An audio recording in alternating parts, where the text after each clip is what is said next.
The mahogany-paneled boardroom of Westbrook Country Club exuded an air of antiquated wealth and entrenched biases.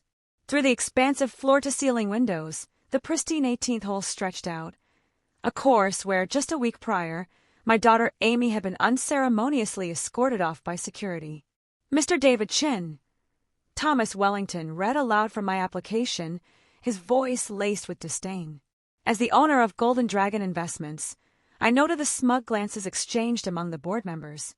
I maintained a pleasant smile, though my hands clenched subtly beneath the table. At 45, I'd built a financial empire from the ground up. Yet, to them, I remained an outsider attempting to infiltrate their exclusive enclave. Your financial statements are impressive, Wellington continued. But Westbrook isn't solely about wealth. Our members hail from established families, steeped in tradition and heritage. His emphasis on those words was unmistakable. I was not part of their lineage. My daughter Amy is a junior golf champion, I interjected softly. She aspires to play professionally. This club offers the only facilities in the region that could nurture her talent. Perhaps there's a misunderstanding, Elizabeth Whitman, the club's vice president, interrupted. Westbrook is a private institution. We are highly selective about our membership. I was well aware of their selectiveness.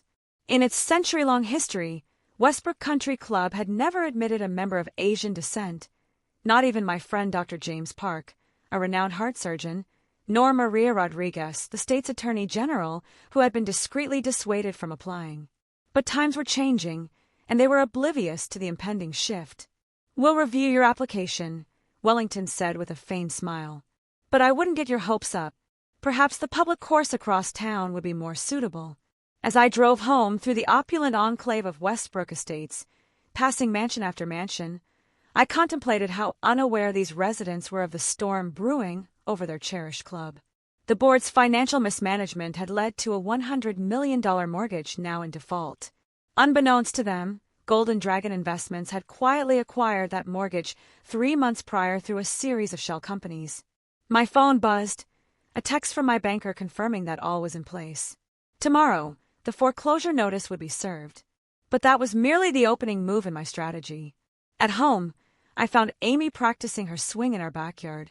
At 16, she already surpassed many adult players, her dreams of going pro undeterred. "How did it go?" she asked, though her expression suggested she already knew. "About as expected," I replied, watching her flawless form as she drove another ball into the practice net. "But don't worry, things are about to change. Dad, you don't have to fight this battle for me. I can practice elsewhere." I walked over and embraced her. "This isn't just about golf, sweetheart. Sometimes, you have to stand up to those who believe they can exclude others based on appearance or origin. Like what happened to Mom." My heart tightened.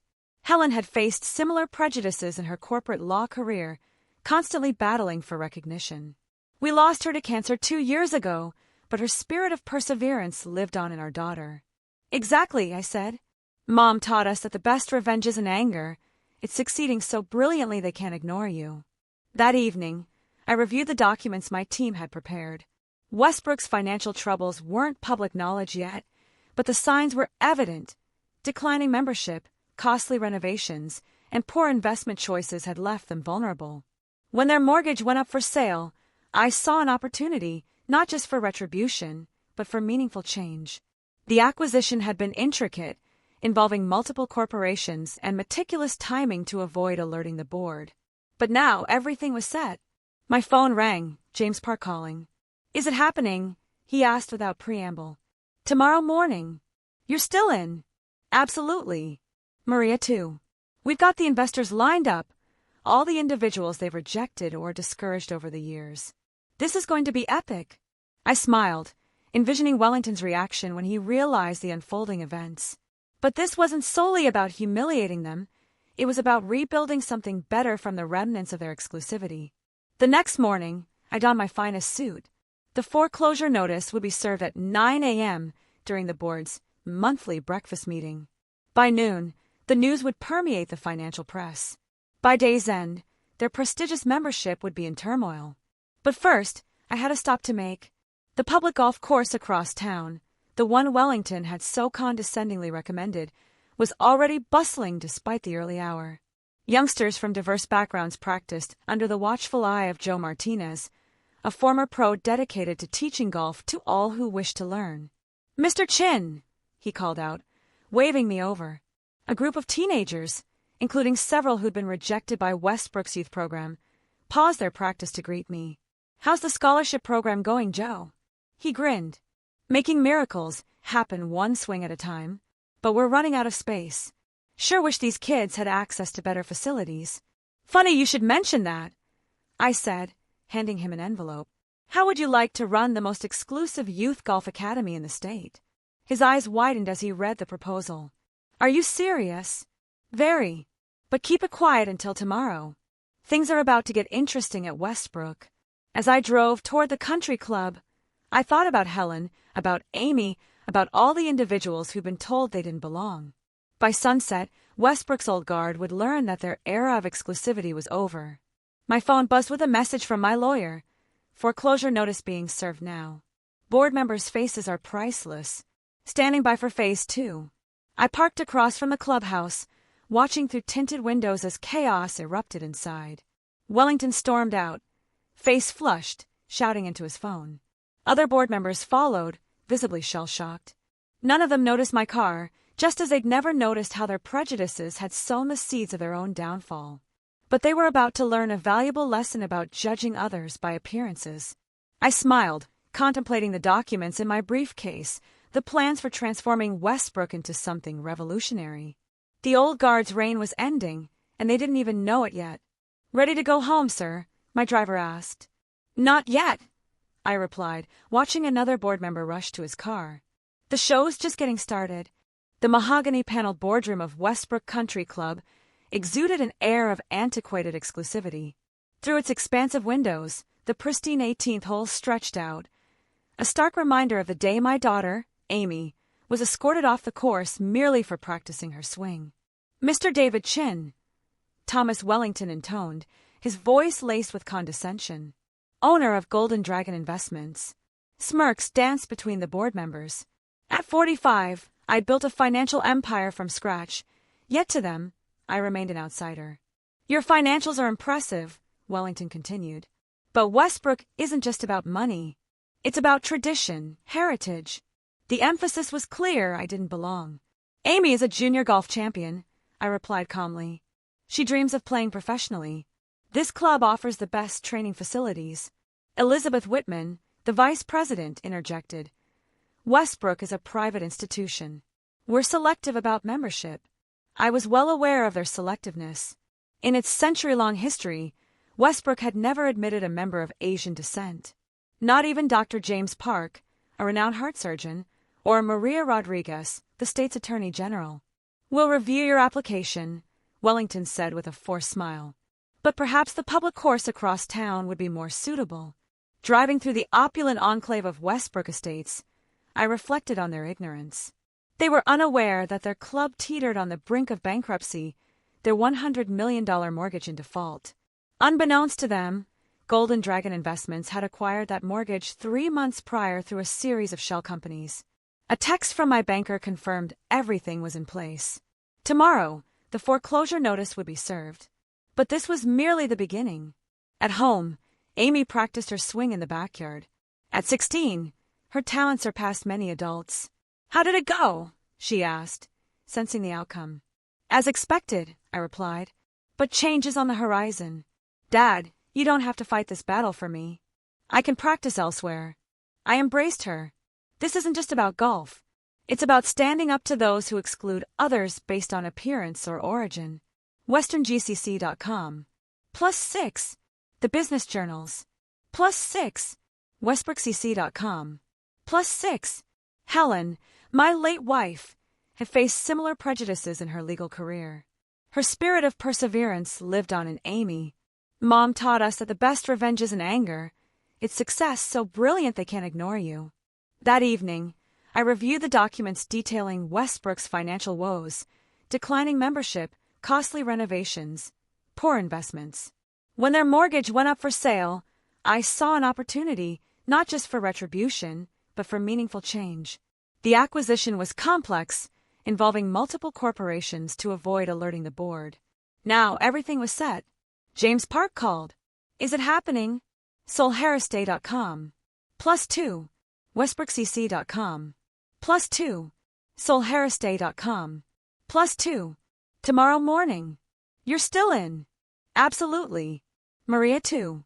We've lined up investors, all those they've rejected over the years. This will be epic. The next morning, dressed in my best suit, I headed to the club. The foreclosure notice would be served at 9 a.m. during the board's breakfast meeting. By noon, the news would be widespread. But first a stop.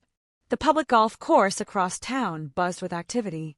Youngsters from diverse backgrounds practiced under Joe Martinez, a former pro dedicated to teaching golf to all. Mr. Chin, he greeted me.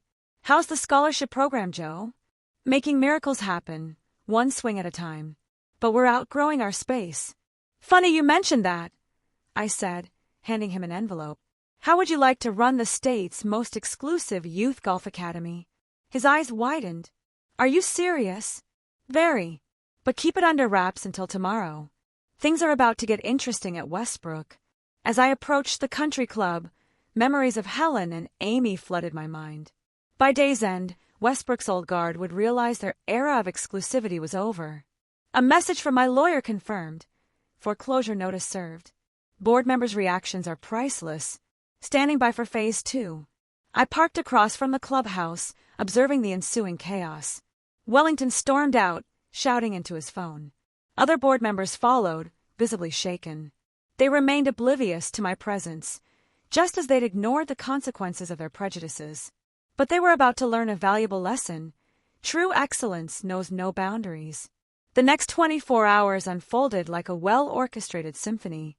By noon, headlines read, Exclusive Westbrook Country Club faces foreclosure. Panicked members inundated the club with calls. An emergency board meeting was scheduled for 3 p.m. At 2:45 p.m., I entered the clubhouse. The usual serene atmosphere was replaced by tension. No one stopped me. Amidst the turmoil, they'd forgotten I wasn't a member. In the boardroom, Wellington's smug demeanor had vanished. Mr. Chin, he began, this is a private meeting. Actually, I interrupted, as the holder of your mortgage, I have every right to be here. Silence enveloped the room. You, Elizabeth gasped. Golden Dragon Investments acquired your mortgage 3 months ago through Phoenix Capital, one of our subsidiaries. Wellington's face turned crimson. This is a revenge scheme. Not revenge, I corrected. Business. I laid out a document. Your club is in default. You have 2 options. Raise $100 million in 48 hours or accept our restructuring proposal. I distributed copies of a detailed plan. Reactions varied from shock to outrage, but some younger board members showed interest. You want to turn Westbrook into a public facility? Wellington scoffed. Not public, I clarified. A new kind of private club, one that values merit over ancestry, includes a world-class youth golf academy open to all talented players and operates profitably. I presented financial projections. Your current model is unsustainable. Membership has declined 40% in a decade. Young families avoid clubs known for exclusivity. Our market research indicates strong demand for our proposed model. And who exactly is we? Elizabeth inquired. Right on cue, the boardroom doors opened. James Park, Maria Rodriguez, and Joe Martinez entered, followed by other accomplished professionals previously rejected by Westbrook. Meet your new investment group, I announced. We've secured $200 million for capital improvements. Joe will lead the Youth Academy. Dr. Park will chair the new membership committee.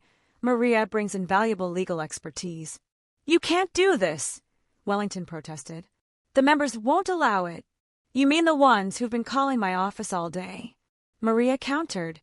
They've seen their equity vanish under your leadership. James added, over 60 current members support the restructuring. They recognize change is essential. I stood facing the board. You have 48 hours. Either raise the funds or accept our proposal. Either way, the old Westbrook ends today. The ensuing 2 days were intense.